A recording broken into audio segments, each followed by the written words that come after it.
con el director de Cultura, vecino de la ciudad de Cipolletti, nacido y criado. Exactamente, sí. Estudiante del Belgrano. Estudiante del Belgrano.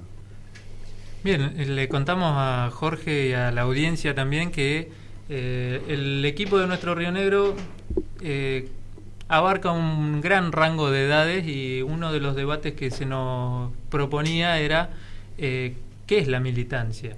O sea, ¿cómo fue la militancia hace unos años? ¿Cómo es ahora? Si solamente basta con publicar cosas en las redes sociales, o si hay que seguir yendo al barrio, hablando con la gente. ¿Qué es la militancia y qué fue por ahí la militancia para vos antes, cuando eras chico, que contabas de esto de recorrer la provincia con obras de teatro?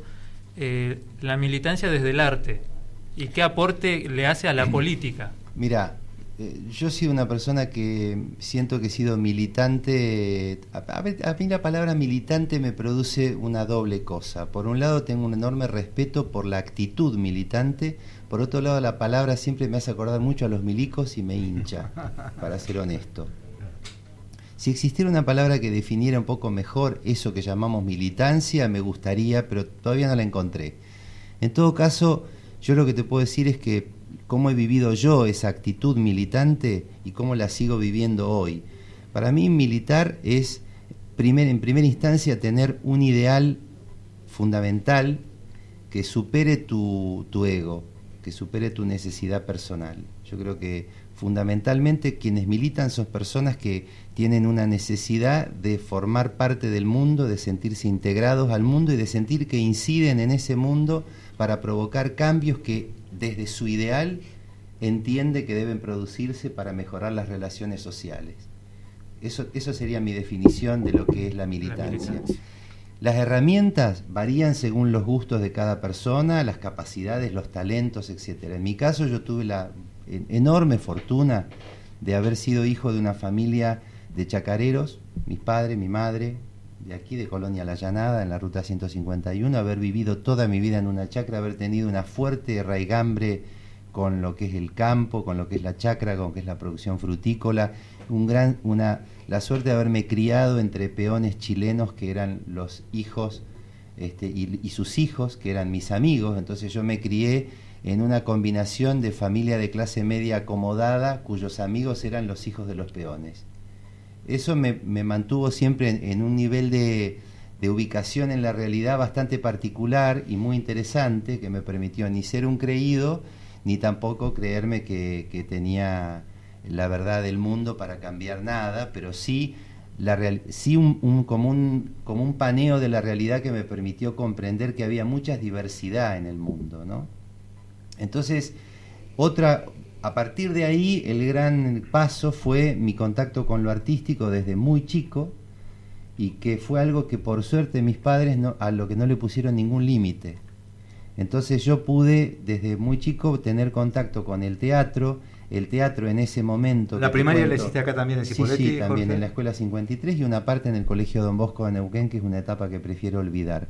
Pero mi retorno a Cipolletti, a la escuela secundaria, fue muy gratificante porque entré en el mundo del teatro con un grupo de jóvenes que además todos los que integrábamos, o gran parte de los que integrábamos esa formación teatral, teníamos, además de un gran maestro y muchos otros que fueron llegando a lo largo del tiempo, una conciencia política similar, una conciencia social similar, que nos hacía empezamos a ver al teatro y a lo que hacíamos como una herramienta para poder comunicar lo que queríamos.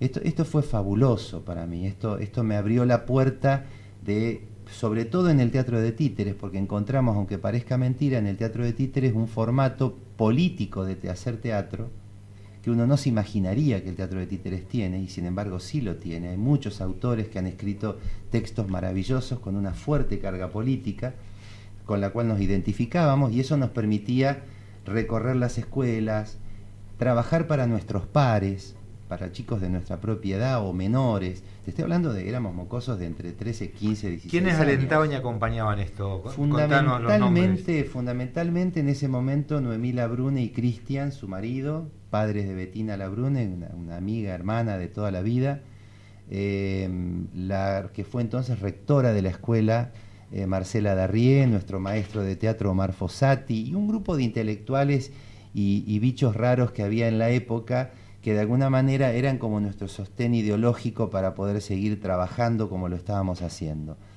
Después, terminada la secundaria, al muy poco tiempo tuvimos el golpe de Estado. Algunos lo pasamos mejor, otros peor. De ese grupo yo fui uno de los que lo pasó mal. Después tuvimos la desaparición de Leticia Beraldi, que era otra compañera del grupo de títeres de Ayelén.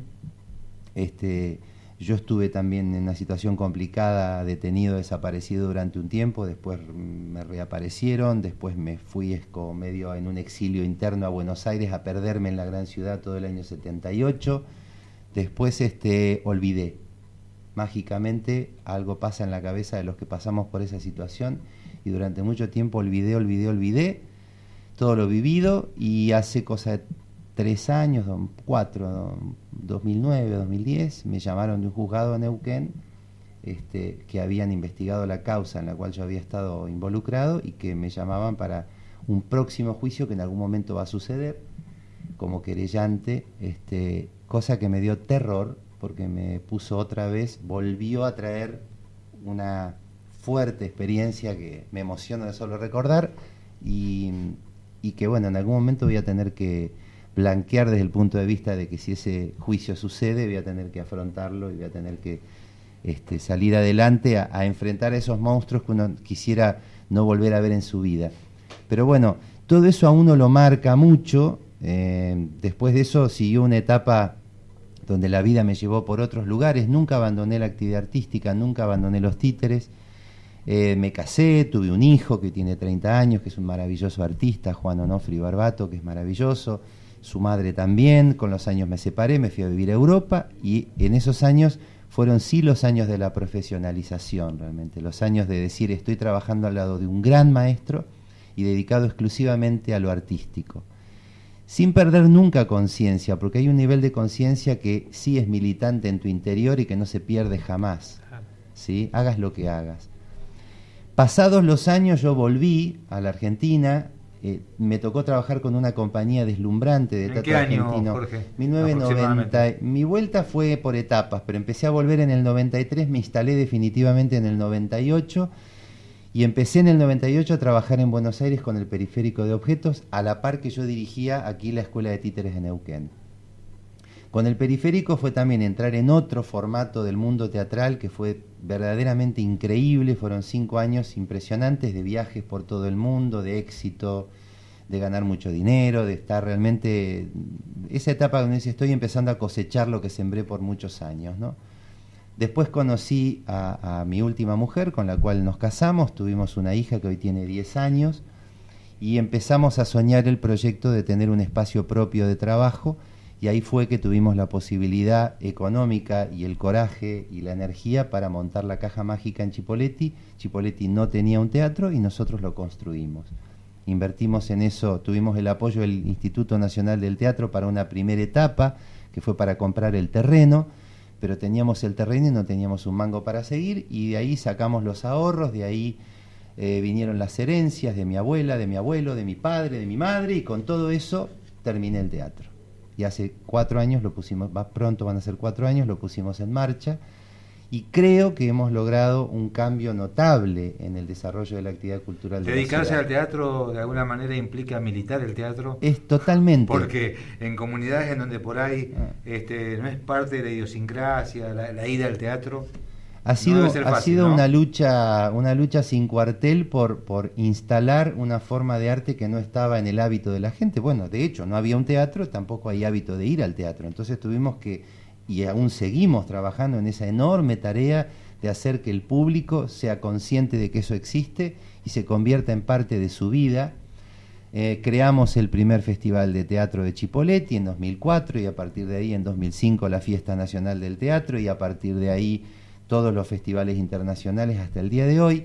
Y hace 3 años casi me proponen concretamente tomar la dirección de cultura de la ciudad, un poco como consecuencia de todo lo que había hecho yo como artista independiente. No vino traído ni de la mano de una militancia política concreta ni nada, simplemente porque se caía de maduro que La Dirección de Cultura, lógicamente, debería estar en manos de una persona que haya transitado de una manera militante el arte. Bueno, me parece que yo era el caso. Y me sentí muy honrado de que me lo propusieran y asumí el cargo desde ese lugar. Yo siento que estoy, justamente, fíjate vos, cuando yo había logrado terminar el sueño de mi vida, que era mi espacio, mi teatro, y ponerlo a funcionar, a los 6 meses lo dejé en manos de mi mujer y asumí la Dirección de Cultura, dejando de lado lo que más había querido hacer, en lo que había invertido hasta lo último que tenía, y me puse a trabajar en una gestión pública. Y no me arrepiento.